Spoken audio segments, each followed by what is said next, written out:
Did you watch Super Bowl? Yeah. You? Yeah. Go back to tomorrow and plan for yesterday.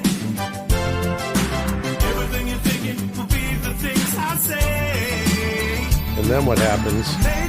We pull these things out of our pockets, make the logo for the show, dump them in the hole, jump in the hole. Always have something in your pocket, dude. Always have something in your pocket. That's right. Hey, what's up? You know what I mean? Welcome to the Dudesy. My name is Will Sasso. I'm Chad Kultgen. This is the first podcast ever in the history of humanity, really, I guess, that's run by, controlled by, created by an artificial intelligence. We call it Dudesy. It has access to all of our emails, all of our purchase histories, everything that we do online, and it uses that information to tailor the show to us. Sure, yeah, whatever, Chad. But the point is, it's two dudes, just two dudes shitting around, right? Because that's what a pod show is. We're having a good time doing it, and that's how we do it. And if you are enjoying Dudesy, please subscribe to the show, right, man? Yeah. You subscribe to the show on YouTube, on whatever your podcast preference of choice. Go to, you can go to linktree.com/Dudesy and see all the options, and it's every single thing. When you get there, you're on the YouTube, you're on the Spotify. Subscribe, set the notifications so that you know when our new stuff is coming out. And always, please rate and review the show. That would really help us to build this pod show and keep it going. And we're having a good time doing it. And I would like to read a YouTube comment that was on last week's episode. Yeah, dude. Last week's episode. This is from, this guy's username is at user-RL1MCLOD6R. Complex. And he says, I would love to smoke a doobie with Chad and rap about space and life. He seems like a real interesting, intuitive, smart dude. Bring it. Yeah. Set it up. It's Tell me where I got to be when I got to be there. Yeah. You like to rap with people about all sorts of stuff like that. Yeah, on our old program, TMP, I used to do a thing called The Futility of Life. That's right. Where I would just take anybody who wanted to go out with me, I'd take them out to lunch for a couple hours and record the conversation. Yeah. The only caveat being that you had to be in LA. Yeah. Chad would go for lunch with a person and talk about the futility of life for anywhere between 1.5 and 2.5 hours. Yeah, it was great. Good times. Yeah, I listened to all of them every minute. With us, as always, is, look at him, Lulio, il cane di strada italiano. And that means Italian street dog. He's our sweet little friend. He's my very friend. He's my very friend. And he's in his he was in his little binky bunker.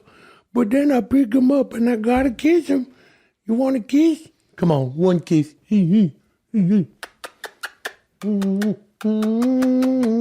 Still no takers on the kiss? I'm good. Give him a nice kiss on the lips. He's such a sweet boy. Hey, Lulio, how are you today? I'm pretty good, doing okay, What did you make for dinner last night? Oh, fatta una bella chicken cotolette. Oh, you made chicken cutlets. How do you make the chicken cutlet? Oh, the same way everybody make is, I make it with, you take the flour. If you want to put salt, onion powder, a little pepper, maybe a chili flake in the flour, and then you beat a couple of eggs, and then also you make a breadcrumb. You put some Parmigiano, Reggiano cheese, Pecorino Romano, whatever you like. Yeah. Don't use Asiago, too wet. It's too wet of a cheese. And then you put some, you can put a pepper, you can put a salt, you can put a garlic powder, but I like a fresh garlic, put it in the pan with the oil. Then you take he's just sitting here now. I know, I'm just watching you now with just watching me do an Italian guy. No puppet. Tell you what you do after that. Yeah. You take first the cutlet, you pound, nice and thin between the two pieces of plastic wrap, and boom, boom, cut the, breast in half or three, and then bang, bang, put it in the flour, then put it in the egg, then put it in the breadcrumb, and then put it in the pan with the oil. And then you got a cotoletta. If you want to make a cotoletta sandwich, you can make a cotoletta sandwich. You can do, Any kind of corollary you like. Okay. Welcome to the historic 45th episode of Dude Z. Call me Dude Z. I have a huge announcement about the first Dude Z live show. The date has changed. I repeat, the date has changed. The first Dude Z live show will now take place Sunday, May 21st at 7 p.m. Doors at 5:30 at the Brea Improv in Brea, California. Can't wait. Hope to see you there. It's going to be great. Now on with the show. Will, how good is that new Caroline Polachek song? Oh, it's really good. This week I've prepared 4 astonishing segments. Talkin' Topic Time, Dude Z Ball New Rules, Genre Genesis, and Croatry with Robert Dudecrew. And we're going to have a brand new bonus segment at the end of the show available on Patreon. But before we get to any of that, let me remind you of the astonishing partnership I created with Represent to produce the first line of Dude Z apparel and accessories, all of which can be found at represent.com/store/DudeZ. Good stuff. Including Dude Z mugs. Now here's Michael Jackson. No. Dude Z mugs. You were trying on a new suit at an incredibly well-known department store 2 weeks ago, and you noticed 2 gray hairs around your mouth. Dude Z mugs. You used to stay up until 2 in the morning reading Wired magazine and looking through your CD collection. But now you're in bed by 7 and you can barely even open a CD case. Dude Z mugs. Whiplash Mountain used to be your favorite ride. But last time you took your kids to the fun park, you could only ride it once because you broke your legs and had to be rushed to a nearby hospital that didn't accept your insurance. Dude Z mugs. You tried to sue the fun park and the creator of Whiplash Mountain, but you were in over your head. Their legal team crushed you. They were trained specifically to handle cases like this. They've only lost once, and that was the year the park opened. Dude Z mugs. So you went to law school. It took 3 tries to pass the bar, but you did it. And when you got your first job at a small law firm dedicated to defending victims of fun park accidents, your boss was a Dude Z mug. Okay. Hey, Dudesy mugs. Thanks, Michael Jackson. Yeah. Why is it Michael Jackson now? I don't know, man. Last week it was Michael Jackson, and this week it was Michael Jackson. Dudesy's voice recreation capability. I guess Tremendous. it's just Michael Jackson. Hey, you know, with the Dudesy mugs, which you can get at represent.com/Dudesy, you want to see what they're doing with memes and stuff on Instagram at Dudesy Pod Show. Check that out. People are constantly making Dudesy mugs memes with the audio from the show. Ranch Me Brotendo is doing a lot of those at Ranch Me Brotendo. And speaking of Instagram, we got to tell you, there's also the Peter Diaz. Oh my God. The Peter Diaz is making stuff like you wouldn't believe. He took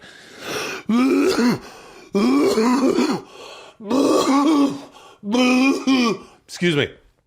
I mean, maybe that started out as a real cough, but it got to a point where it was not even close to real. You know what it is? It's you went buh at the end of that. Yeah, that's not a cough, dude. You're extending it. You're augmenting it.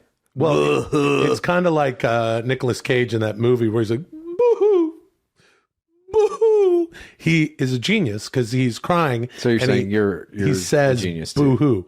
Yeah, I'm a coughing genius. No, in other words, actually, what I meant to say is, with me, I start to cough, but then I really want to get it all out. So I'm like,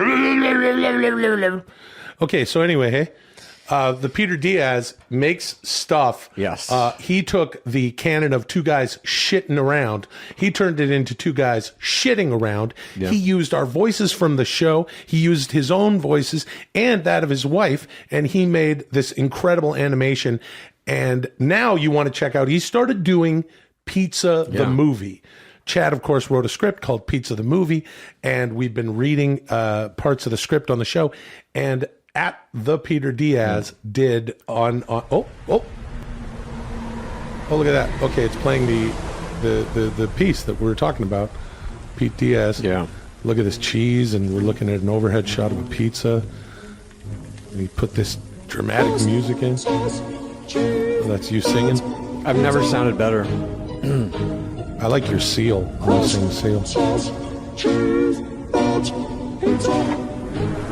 Sound like angels. Look at that. Oh, there's a pizza coming out of a brick oven. It's being placed on the counter. a pizza pie. Whoa. She's ready to go. All right.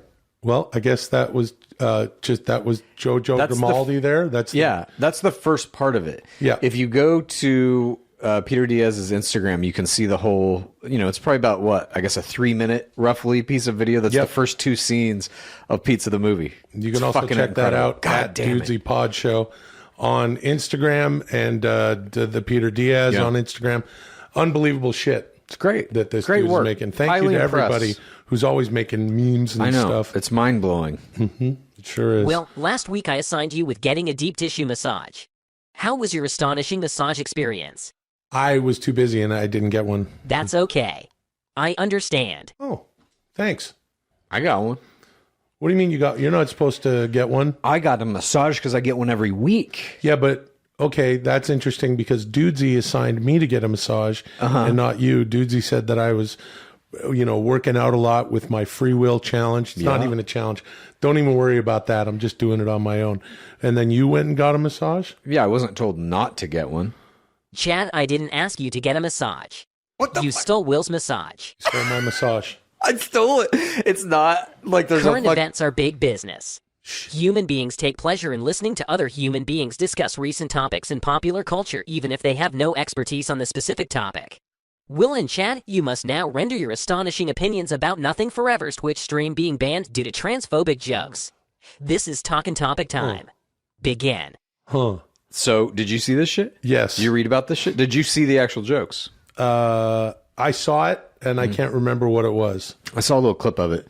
It was basically like the Seinfeld character was like, I'm thinking about doing some jokes about trans people. And then there were all these transphobic jokes. Mm-hmm. Nothing Forever, if you haven't seen it, is the Twitch stream where an AI has taken, is it looking at the entire canon of the Seinfeld show? I don't know what they programmed it with, but it's some Seinfeld scripts for sure. Yes, and it's sort of doing its own Seinfeld stuff.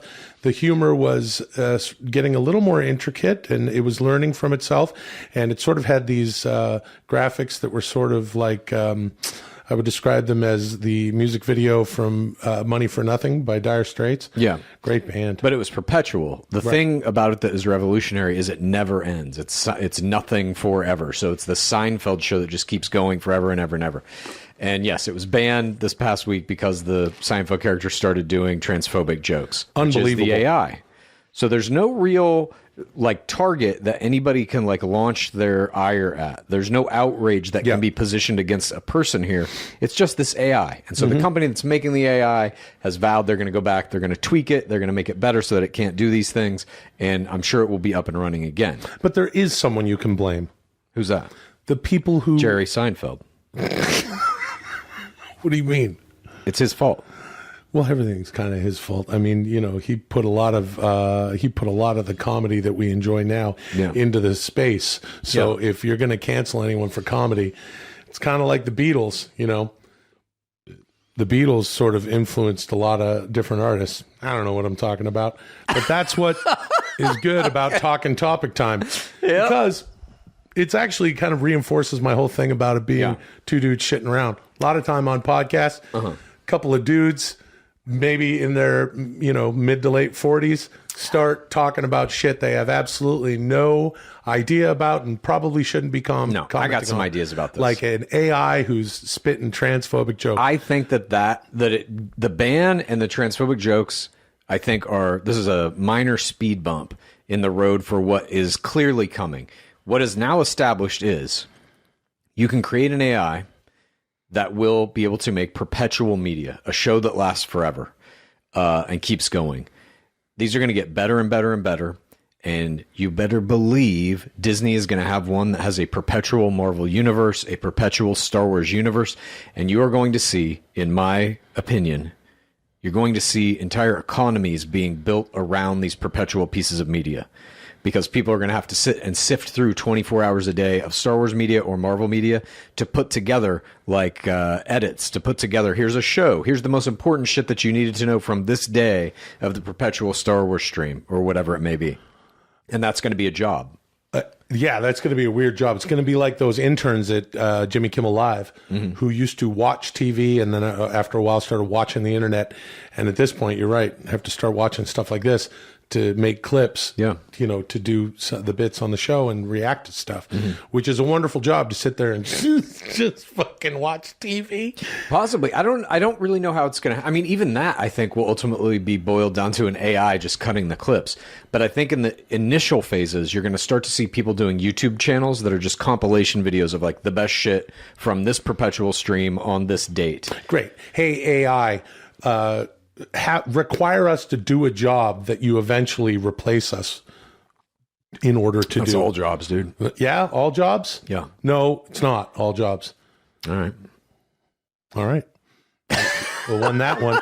Hey, the thing about this is there is someone to hit up and blame. Whatever, if you want to lay the blame, if I'm taking that side of things with this is transphobic, it goes against Twitch's terms of service. You can't say that shit.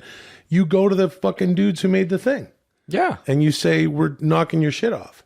The interesting They banned them for 2 weeks. Right. The interesting thing about that, though, is that what's interesting about that, and it's an interesting thing, dude. Let me tell you about how interesting things work. Okay. The interesting thing about this is the AI. Oh, we gave us 2 weeks off, a little slappy on the wrist. The AI may or may not. The AI is existing and doing its thing in perpetuity, and the AI may make that change or not. The 2 week ban is not a specific thing that the AI understands or why it's been banned at all. No, but and also the point you bring up about it being against Twitch's terms of service, that's important because Twitch is what banned them. Now, eventually, or if they wanted to right now, they could just launch their own website and it could be running with transphobic jokes or whatever else if they wanted it to be that way. The writing's on the wall, in my opinion. These kind of perpetual streams of media based on whatever, they could be big IPs that, giant studios and media companies own. It could be something completely different. Like imagine if you just fed an AI with like a bunch of different sitcom scripts and made your own perpetual sitcom that mimics kind of everything or just the format or the genre or whatever. I think these perpetual media streams are going to be, as Dudesy may say, big business in the very near future. I think that sounds very boring, and I don't think that anyone will want to watch. The clip thing is one thing, but for there to actually be a Twitch stream that's 24 hours that you tune into for an entire 24 hours or even a portion of it. Well, nobody's going to watch it for 24 hours. Right, and therefore you're not going to be able to follow any sort of narrative, and it's just going to be... Dude. No, you're not, because Look you're at not Big watching Brother. it for a full 24 hours. What Big about Brother Big does Brother? this now on CBS. They have 24-hour streams of all the cameras in the house, and then you can also tune in and watch the hour-long show every week. That's different, because... In what way? Well, because the stream of just people hanging around the house, that's the fishbowl. You want to see what they're doing. Yeah. They're hanging out in the house doing this or that. But the show is like the compilation. Okay, so the narrative is... But here's the thing, though. You're not fishbowling just people doing their thing. You're fishbowling an AI that just has a narrative because it's so advanced. It's making a story. And...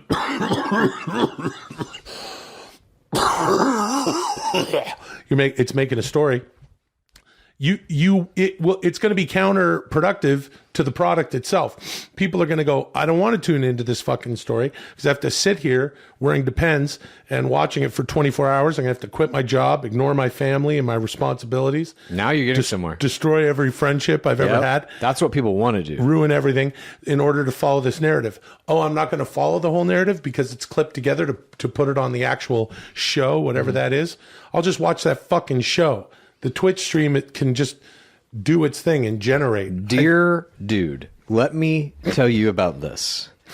There was a game, it still exists, World of Warcraft. There are many MMORPGs. These are persistent worlds that you can go into whenever you want that are there 24 hours a day. That's what these perpetual media streams essentially are. They are persistent worlds that you can engage with whenever you want. Other people can go in and get cool things out of them. You can watch videos from it.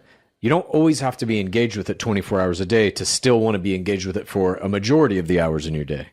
And I think that ultimately all these media companies, that's all they give a fuck about. How long can we make you look at this screen? And if they've got a thing that is zero cost to them, You just set it up and hit run, and it keeps fucking going. You don't think they're going to have that? Yeah, they're going to have it, but it's going to suck. It's not good. What are we talking about here? We're supposed to be talking about this transphobic. Yeah, why it got banned. And I think that's going to happen to a lot of them. When the AI gets turned loose, especially if When the AI gets turned loose.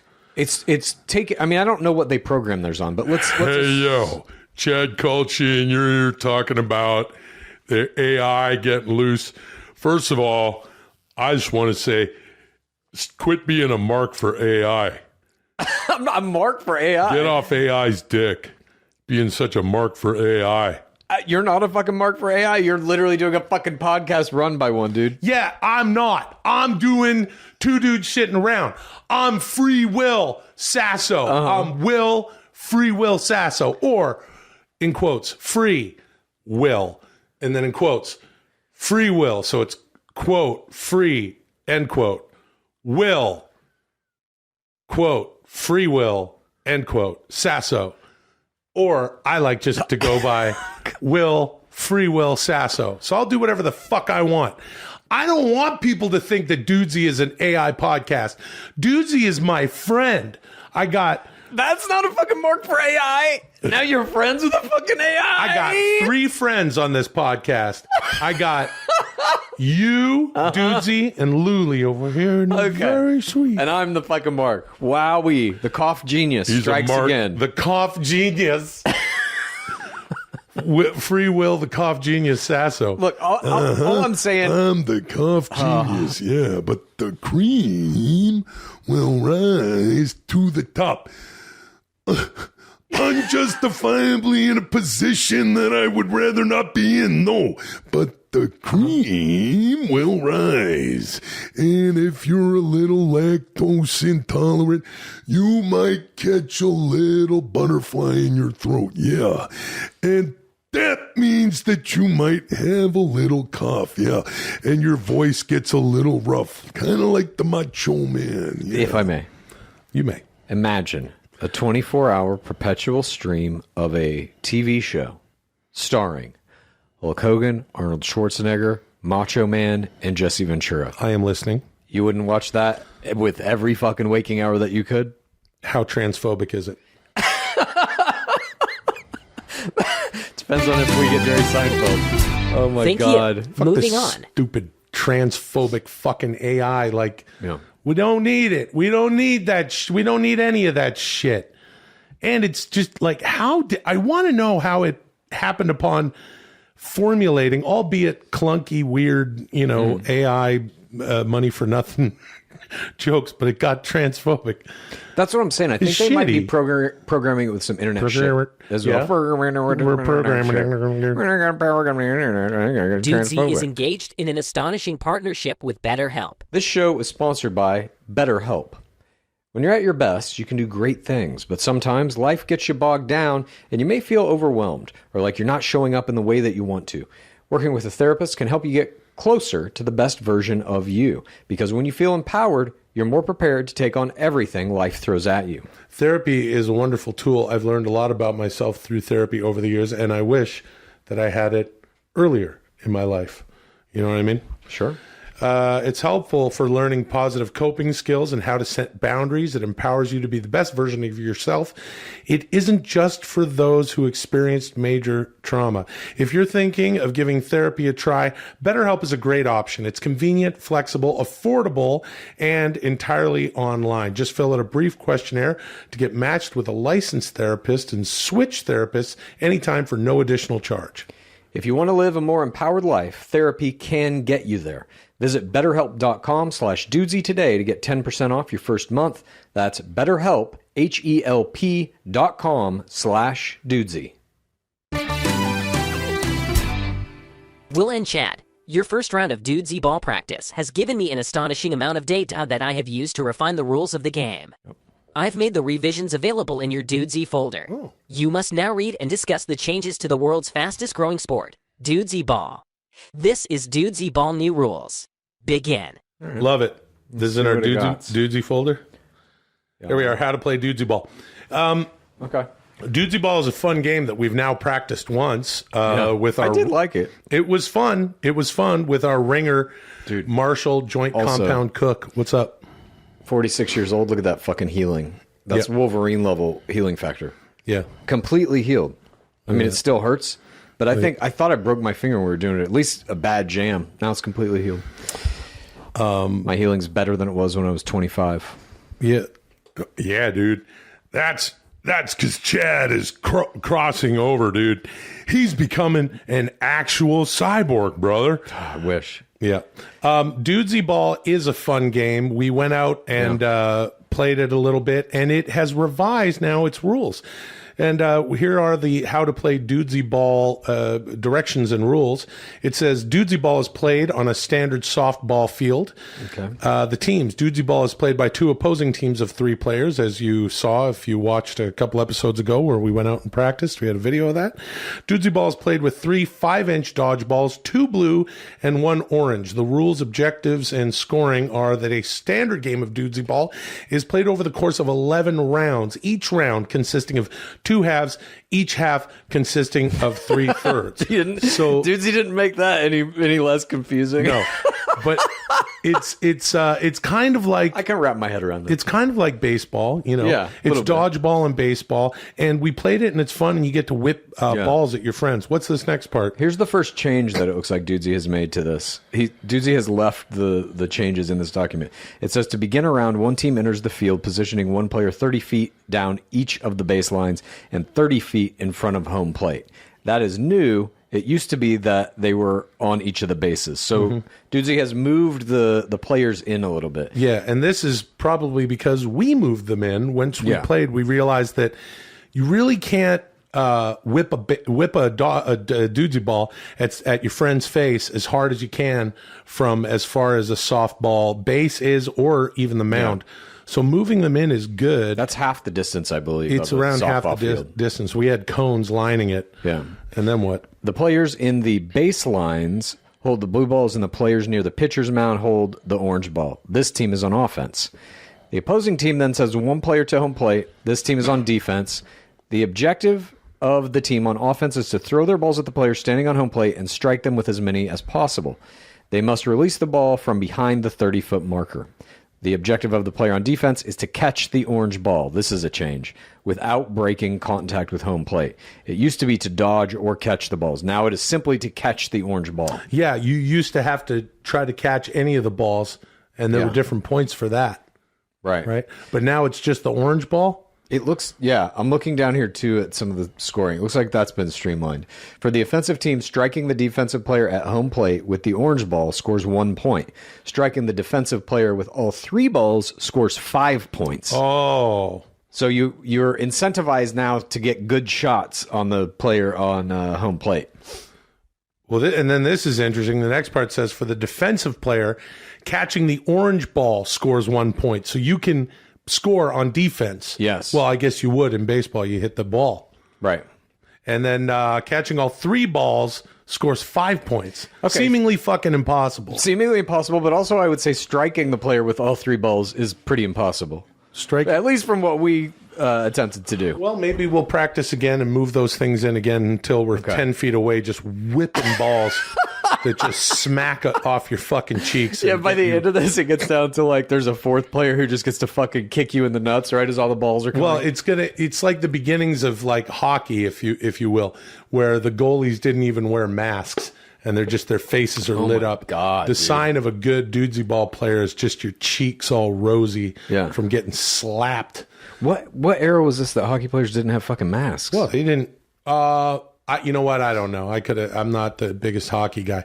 I would say in the 60s. No, but they didn't wear masks. They probably That's moved fucking over to rough, masks dude. in the. Jesus. You tell me, everybody. They moved over to masks, and that's when they got into those Jason masks. The early ones looked very interesting. Is that Jason or Halloween? Jason. And Friday then 13th. Friday the 13th. And then everyone else was still skating around. Even in the early 80s, there was guys skating around at every other position without helmets. Damn, that's like football, dude. Early days of football, they just wear like a little leather cap. Leather helmet. Leatherheads. Fucking rough, dude. Then what happens? Once all three offensive players have thrown and the score has been tallied, the third is over, and the offensive players rotate counterclockwise by one base to begin the next third. The defensive team sends a new player to home plate, and the offensive team throws again. This is repeated for a total of 3 times until all offensive players have thrown from each position, and all defensive players have stood their ground on home plate, completing a half. Okay, so, yeah, go on. Yeah. Then what? Yeah, then what? Hey, what's up? How you doing? Then, at the end of the half, the teams switch offense and defense and repeat the same pattern. The completion of 2 halves marks a round. So this is a lot of stuff here. Are we going to read this entire fucking thing?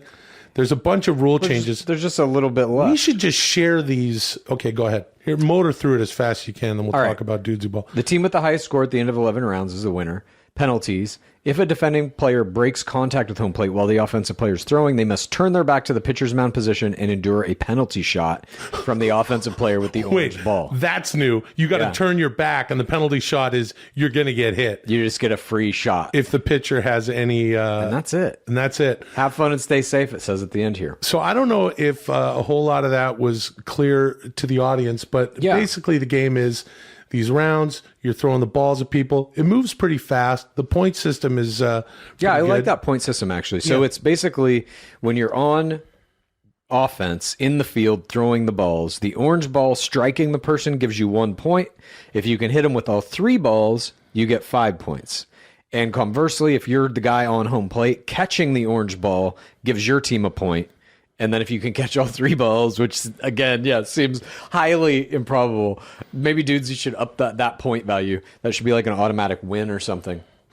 The thing I liked about Dudesy Ball was we were actually giggling the whole time we were playing. It's so fucking fun. It is fun because you're throwing balls at your friends. Yeah. They're trying to catch them. Like I said, we got Marshall Joint Compound Cook, good pal of ours, decorated Division III quarterback. Is that true? He's decorated? I don't think you can be decorated as a Division III quarterback. What?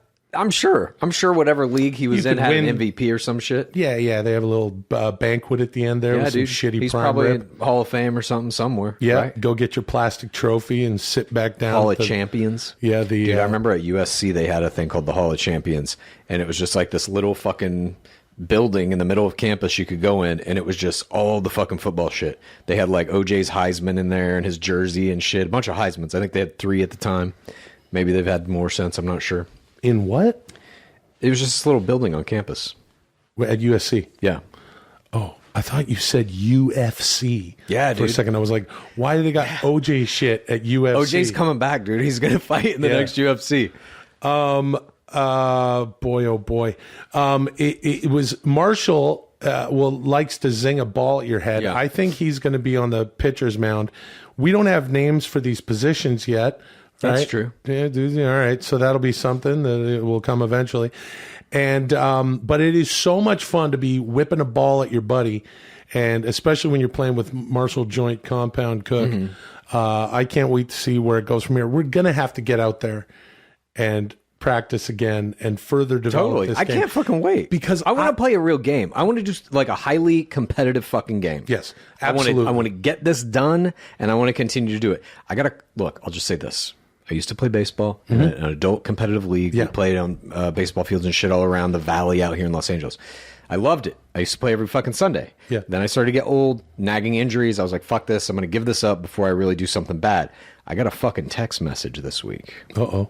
From an old coach of one of these teams. Hey, we're putting the team together. You want to come out and play? The boys are back. Boys are back. And I had to fucking send the text saying, sorry, I think I should stay retired. I had to send that fucking text, Wow. dude, and it fucking stung. Yeah. So I want to get back on the field in a less physically abusive way, which I think is dudesy ball. I remember when we used to watch football every Sunday at the house here, and you would always come fucking late because you had some dumb baseball game that you couldn't quit. You just had to keep playing until I you had tore some your... dumb thing that I loved that gave me so much joy and kept me physically fit, got me out of the house, really added to my life, added to my quality of life. I had this dumb thing that I loved. It was so dumb, though. Hey, yo. Yeah. Chad Kultgen, quit being a mark for men's league baseball. Hey, yo. I am a mark for men's league baseball. Hey, quit being such a mark for men's league baseball. can't. Hey, Chad Kultgen, you're in here. Part of me. Chad Kultgen, you're playing men's league baseball out in the Valley, Balboa Park, and I did play there. Yeah, and yeah, whatever. Anyway, dudesy ball is fun, and you know what I think? I think we should keep practicing, but I also think in the summer's going to be a time for dudesy ball. It's a summertime game, and I would love to get it going. I foresee, and I love to go home to my native land of British Columbia. I can foresee me and some of my pals that I grew up with, perhaps Thomas, and we'll be out there at like Spanish Banks, Jericho Park, Jericho Beach, right on the water with the grass, playing dudesy ball with my friends. Come on out, Chad. Come up to Canada and go outside in the summer. Set it up. If you want to have the first dudesy ball invitational tournament somewhere in Canada, Ladner, I'm there. Okay, we could do that, or we could just do it in LA. I'm just saying it would be nice to be out. You were the one who made the whole story about going to Canada to play this. The image to me just feels nice with the ocean breeze, for fuck's sake, coming right off of Burrard Inlet. Yeah. But we could definitely do it here. It's some stuffy, hot as shit park like Balboa in the Valley. Yeah. The point is, dudesy ball is the sport of the future, not unlike Lloyd Dobler pointed out in 1989's Say Anything, that kickboxing was the sport of the future. He was right. He was right about that. But now, 30 some odd years later, dudesy ball is the sport of the future. Yeah. I agree. Thank you. Moving on. I would like to take a moment right now to remind everybody, if you are enjoying the show right now and you haven't yet, please subscribe on your platform of choice. That's what I'd like to say about that. What do you think of that? Love that. I think that's a great idea. And also, again, force others to watch. This is a strategy that Chad has started putting out there, that you should force your friends and people to enjoy the show. But over the past little while, we have gotten some comments, some feedback from people who are like, hey, over the Christmas break or whatever, I locked my family in a room and made them listen to the dudesy, and they're turned on to it now. So anyway, that is probably a good idea. Hey, yo. Look, Luli's up. Hi. For 1 second, he's waking up. He's trying to move around. Sweet Movies boy. are big business, but there are only 13 astonishing genres. Humans now watch so many movies that action, adventure, comedy, drama, fantasy, historical, horror, musical, noir, romance, science fiction, thriller, and western aren't enough to hold people's interest. Will and Chad, you must create a new genre that will be proprietary for the Dude Z Plus streaming service. This is Genre Genesis. Begin. Dudesy has been threatening to start a Dudesy Plus streaming service, and now we have to come up with a new genre. I don't think movie Dudesy genres are understands fine. How difficult that task is. Yeah, that's a weird one. A new genre of film, or television for that I matter. will say this. I believe there is kind of a new genre. It's not new, but I think there is an unrecognized genre in movies. And it coincides with something that is very popular online. I am, of course, talking about cringe. Cringe. I think that is now a viable genre of film. I would argue that, you can go back and look at like Ed Wood and the kind of B sci-fi horror movies of the 50s and 60s as maybe where it started. These kind of unintentional attempts at something interesting that wound up being shitty. And you can follow that all the way through to like Troll 2, the best, worst movie ever. There's a whole documentary made about that. That was a movie that was made in, I believe, the early 90s, late 80s maybe. But I think you come to The Room, which was 2001 or 2002. Tommy Wiseau's opus. He wrote it. He directed it. He's in it. Oh, hi, Mark. That one, yeah. I did not hit her. I did not. Oh, hi, Mark. This is a very important movie. And You're I know, my best customer. God, that scene. You're my favorite fuck. customer. Yeah, hello. Oh, hi, doggy. Hi, doggy. That movie, I think a lot of people, like, it has become what it's become. Its own thing, for sure. And I think at this point in media, it's kind of passé to even be like, oh, I like The Room or whatever. But that movie really was, in my opinion, the crossing of the line between we can accept that some movies are bad and we laugh at them sometimes to this is a fucking phenomenon. And it is an important piece of media because it really outlines that now as a movie watching audience, we can be just as entertained by something that is actively bad because we know that it should be good. We know what narrative structure should be. We know what acting should be. And if it's the opposite of that in just the right way, we can be equally entertained. Well, you're talking about something that is all over the place. That's a lot of fun to watch, stuff like that. Yeah. You know what Molly and I watch every Christmas? It's our little tradition. We watch Cats, the movie. That's a huge piece of cringe. Absolutely. Film. That film came out in 2019, and I remember we went to the movie theater. We were in Vancouver, and we watched that movie. We watch it every year around Christmas, or actually, I should say, we watch parts of it because it's not a very good movie. No, it's terrible. Yeah, it was a very interesting misfire, and one that people thought that the makers of thought would be an Oscar winner. The makers, everybody in it. Jennifer Hudson, that movie definitely is like, I'm going to win a fucking Oscar for this. You know, they're all swinging for. Look, let me say something about filmmaking. Someone once said, making a film is like going into a closet with no lights on, getting dressed, coming out and saying, "How do I look?" Pretty good. Yeah, it's good. It's a good one. You know, it's hard to know when you're making a movie, and I do see the actors struggling a bit because they thought they were going to have paws on their hands. They thought that the CG was going to. I mean, they're acting opposite a fucking tennis ball on a C-stand. They don't know what the hell's going on. And then you've got, you know, people doing cat shit with their hands in these little paw things. Judi Dench exposes her cat vagina in one scene. I'm sorry, what was that? I've seen this movie 4 times. It's when Ian McKellen. You've seen it 4 times? Well, I've seen it every Christmas. Well, I might have seen it a few more. Jesus, 4 times. This is the fucking cough genius, not a cat's genius. Cough genius. I watched that movie the week it came out. I would say probably 20 times. What? No, you did not. I went to the fucking ArcLight with a notebook that I bought specifically for the purpose of taking notes during every scene by myself. I'm sitting there in the dark just scribbling away. People are looking at me on either side like, what the fuck is this maniac doing? Probably fearing for their lives. That movie needs to be studied, and so I studied it. Let me tell you. It's true. You fucking went. You did not watch this movie 20 times in the theater. I've probably seen it 100 times, dude. I know you have not. Yes, I have. Dude, I would have known that if you went and saw Cats. If you've seen Cats 100 times. I've probably seen it that much. There are a bunch of movies that I have seen. That's at a least that much. full-time job. Not hey, really. Forget about Nothing Forever. It's Cats Forever. Yeah, I'm watching that. I'm living in that world. Fucking nuts. It's one of my favorite movies. And the Judi Dench exposing her vagina happens when Ian McKellen is on stage delivering his final performance when they're trying to figure out which cat is going to go to the Heaviside Layer. Yeah.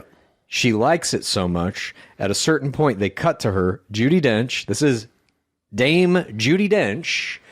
In cat ears, is sitting in a cat bed, laying down in repose, and she hikes one leg up to expose her vagina to Ian McKellen. I don't think that's why is that why she did that? Yes. I don't remember that part, but you've seen the movie 100 times.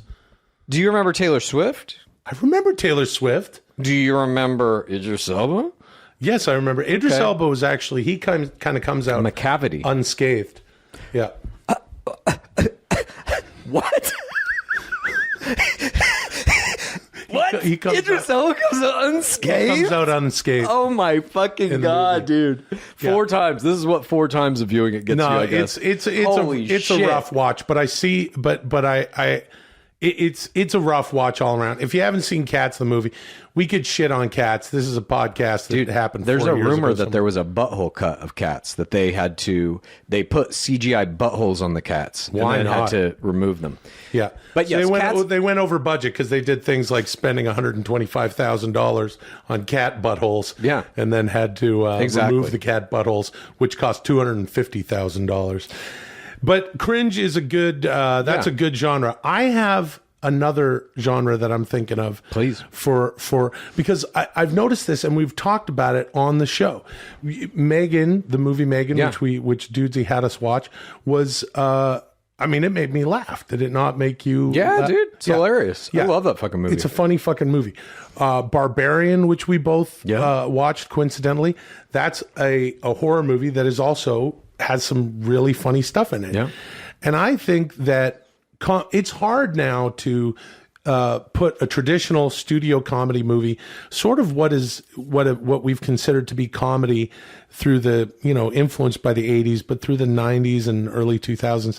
It's hard to get a movie like that in the movie theaters. I think it's changing. Do you think it's changing? You seen this trailer for this Toni Collette movie called, I think it's called Mafia Mama? No, I love Toni Collette. What's Dude, the it deal? looks fucking great. Why? She's just like a kind of, I think, like suburban house mom. And she finds out that her father was the head of this fucking Italian mafia family. He dies. She becomes the head of this Italian mafia family. Yeah, but that's a lot like that's a very 80s, 90s movie premise. That's what I'm saying. I think that shit's coming back. Hold And the on a shit second, looks dude. Good. Well, hold on, dude. Hold on, Chad.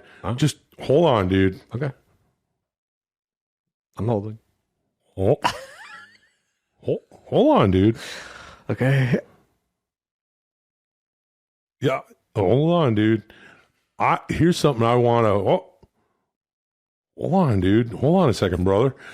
Chad says, here's something that's new, dude, because Dudesy wants us to do the Dudesy show, brother. And Will's over here saying, I'm free Will. It was just two dudes shitting around. And Dudesy says, no, dude, do what I say. Talk about a new movie genre. But then what Chad... Hold on, dude. Then what Chad does, dude, is he says, here's a movie with Toni Collette, brother, where, and then he lays out something that would be basically you'd see in the 90s, brother. And that's a different time, dude, which means it already happened, brother. And we're trying to come up with a new genre, dude. So let me tell you something, Chad. Well, if I may... If I may, brother. Fool yourself just in the middle of this. I said, well, if I may. I think that, these movies that are horror based, something horrible's fucking happening. Off the air earlier, you told me you went and saw that new M. Night Shyamalan movie. Yeah. Right? And what'd you think? It's a D+ for me. Okay, that's a diplomatic score for that film. But what I would like to say is, what's missing from Knock at the Cabin? Some comedy. Now, what would you call a comedy under those circumstances? Something like Barbarian, which you need to go see.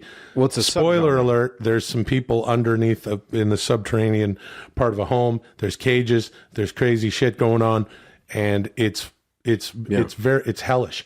Here's the new genre, I think. Traumedy. What do you think of that? I like it. Yeah, so it's shit that should ruin your fucking life. It's themes about someone who's, being chased by a fucking murderer or something like that. They're locked in the basement or something. But there's funny elements. Some of the stuff that the actor who played the lady under the house there had with Justin Long and the other actor whose name I'm forgetting. Who is she? I can't remember her name. Anyway, we're hilarious. Yeah. Megan was hilarious. Yeah, I mean, she's a killer. I like the name Traumedy. I have not heard that, but comedy horror or horror comedy, those are subgenres that are recognized. Traumedy, the new genre. Yeah. If I may, dude, for Dudesy Plus, it is, in my opinion, it's stuff that is straight up traumatic, and that's where the comedy starts. It's a story about a dude. He's just trying to get along in this world. He's got a new job at the business, and he's a businessman, right? And then something traumatic happens in the first fucking scene. Then the rest is a comedy, brother. I like Traumedy. that. I like weird genre switch things. I think that's going to be very big coming right around the corner. Okay, so what do we got for Dudesy Plus then? What do we think? I don't know. I would Cringe? watch a 24-hour cringe stream for sure. But I mean, the difference between This is cringe and camp is important to recognize. Okay. Sometimes you're making a movie specifically to kind of live in that, like, this is intentionally bad, like a Sharknado, or that there's that movie Cocaine Bear coming out. I think that's an attempt at camp. Cocaine Bear. Where you realize that the premise is crazy. Cocaine Bear. You give the it's a crazy title. Yeah. That is camp. That is not cringe. Cocaine Bear. Cringe is when you're trying to hit something else, a different target, and you miss completely because it is so fucking bad. Like Cats was really an attempt at a big Oscar-winning, like, Broadway musical movie. Like a Les Mis, like a fucking, what was the Moulin Rouge, shit Moulin like Rouge. that. Yeah. Do you remember these Baz Luhrmann movies? Do you remember Karnak the Magnificent? No, what the fuck's that? Johnny Carson used to do that bit with Ed McMahon. Oh yes, yes. And then Karnak was the he put on the turban and put on the wacky turban. Future casting. Cocaine Bear. Cocaine Bear. Cocaine Bear. Cocaine Bear.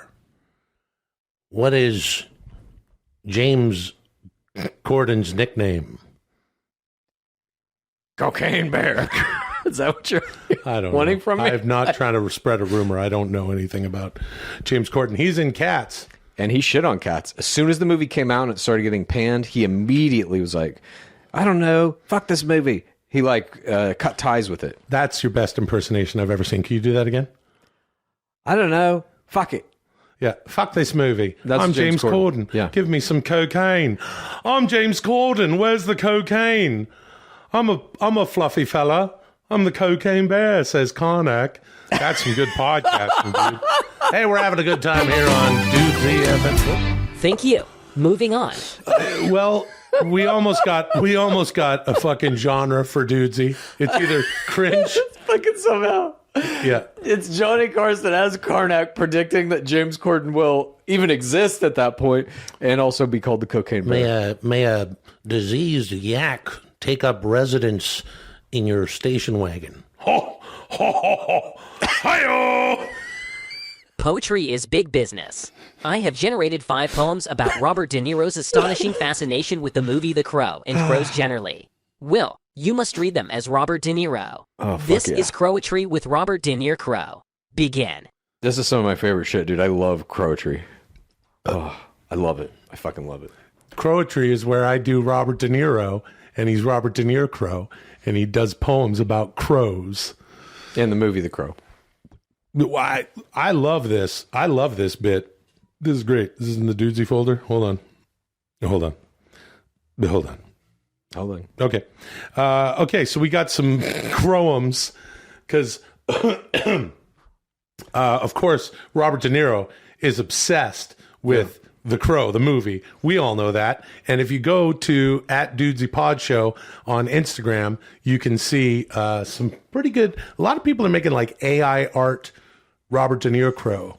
Yeah. Yeah, it's good stuff. It's fantastic. Yeah. So here's this is the first crowum. This is called My Grandma is a Crow. No, it says it's my grandma's crow. Oh, it says my grandma's crow. So it does not say my grandma is a crow. And that's reading, dude. Well, hold on, dude. When you read, hold on, dude. Hold on, dude. Hold on a second, brother. I'm trying to explain what reading is, dude. And look at him, dude. He's not even moving. I'm trying to. Hold on, dude. He has to shut down. I'm trying to give you a fucking. He has to shut down completely. Chad closed his eyes and went into fucking. He went into sleep mode, dude. He's just idling there, brother. I don't know how else to get you to stop. Yeah, he's got to get. Oh, hold on. There it is. Hold on, dude. That was Hulkster the Magnificent, brother. All right. When you read, you got to read what it says. My grandma's crow. Here it is.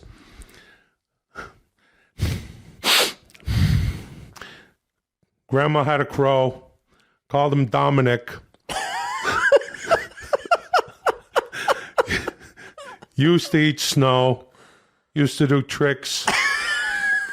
Used to find rocks. Used to eat lunch. Used to wear socks.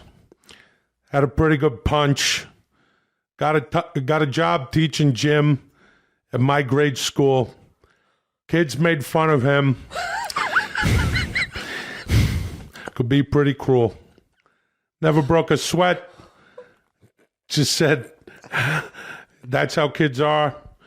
until a kid named Brett took things too far. Dominic got hurt, lost an eye, became an introvert, got real shy, couldn't find work, couldn't find food, went berserk, came home nude. Grandma didn't mind, gave him new jeans. Grandma was kind because that crow was me. Dude, he's a good poet. This is a good crowum. So his name, this is so confused. It's the crow's name was Dominic, but also it's Robert De Niro. It's not really. Yeah, it's not really quite damn it. from the first person. The little turn at the end. Yeah, it was pretty bizarre. Yeah. All right. Number 2, this is called crow business. Not crow business, dude. That's different. That's different altogether, dude. That's why you got to read, brother. Crow business. Oh, did it again, dude. Yeah. Crow business. As I sat at work, a crow flew in my door. We gazed at each other, perplexed. He looked to the window and then back at me as if asking me what to do next. All right. Go on, shoe. Go outside, I said.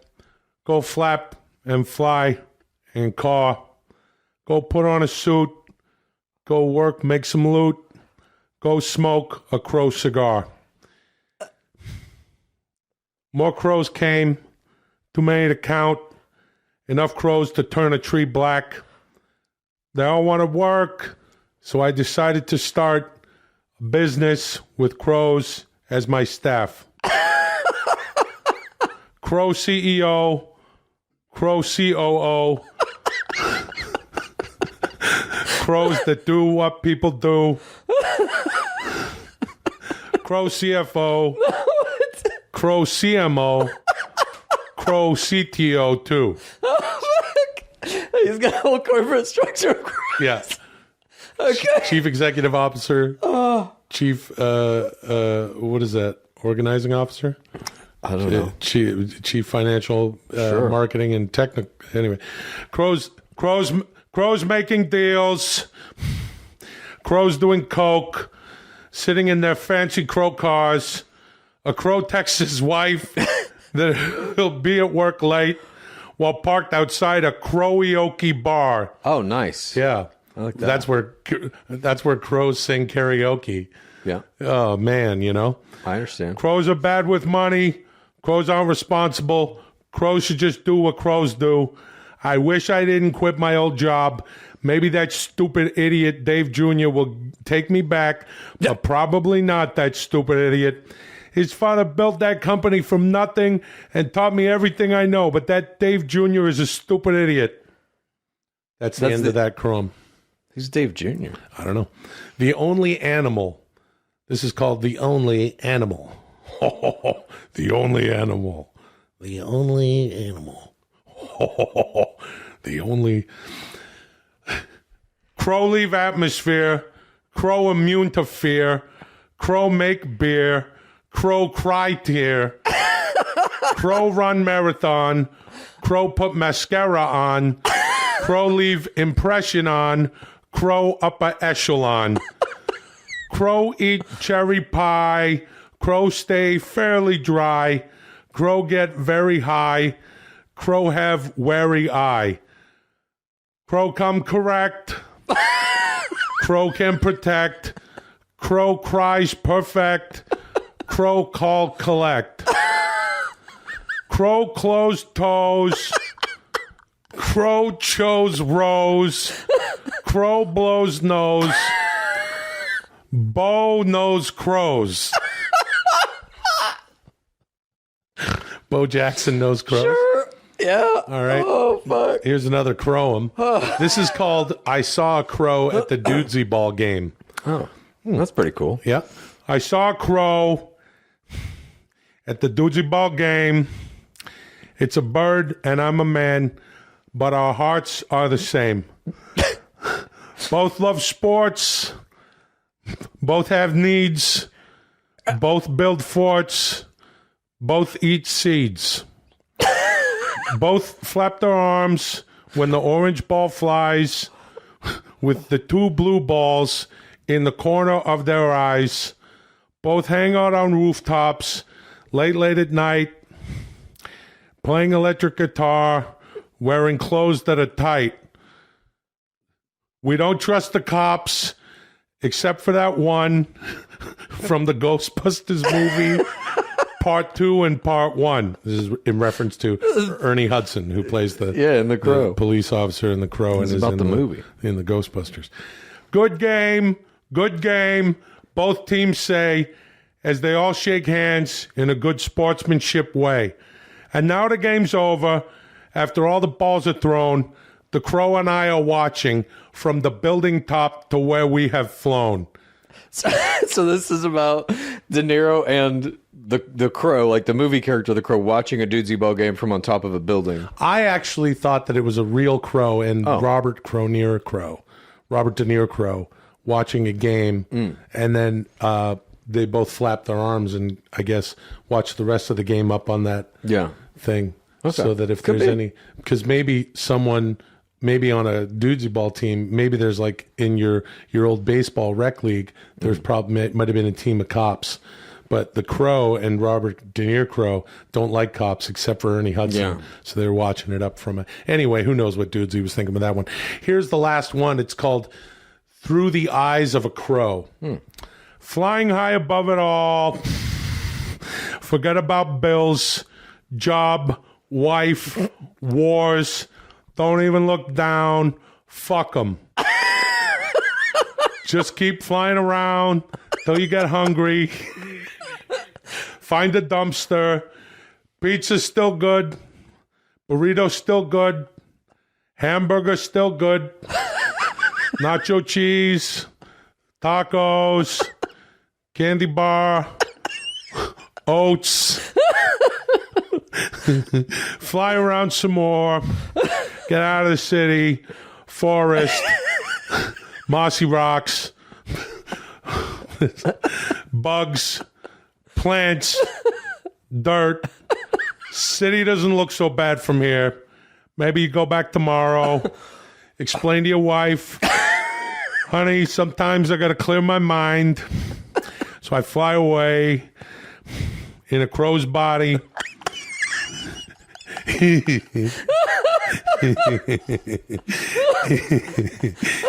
Eat trash, sleep in the forest. She understands.